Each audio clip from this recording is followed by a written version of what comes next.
Welcome to today's video, Deuteronomy 6 verse 5 explained. And thou shalt love the Lord thy God with all thine heart, and with all thy soul, and with all thy might. This verse comes from the Old Testament, specifically from the book of Deuteronomy, where Moses is speaking to the Israelites before they entered the Promised Land. He is reminding them of the central commandment that should guide their lives. This command is at the heart of what it means to have a relationship with God. When it says to love the Lord with all your heart, it means that our deepest feelings and affections should be directed toward God. The heart in the Bible is often seen as the center of our emotions, desires, and intentions. God wants us to put Him first in our lives, letting our love for Him shape our decisions, our priorities, and our relationships with others. The command also says to love God with all your soul. The soul is more than just feelings. It represents your whole life, your identity, and your very being.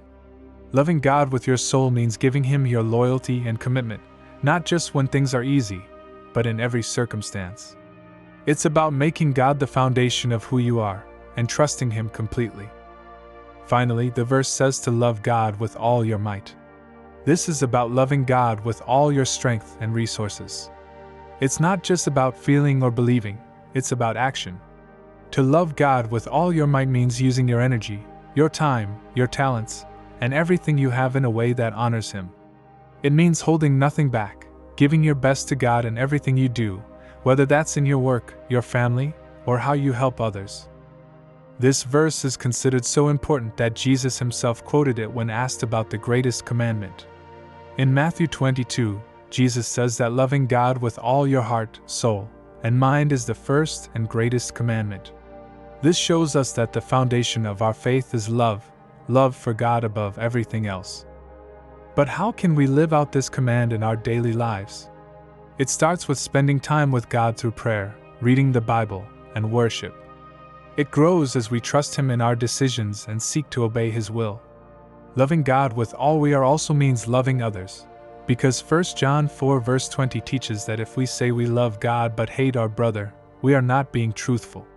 True love for God always shows itself in how we treat the people around us. In summary, Deuteronomy 6 verse 5 calls us to a wholehearted, all-in love for God.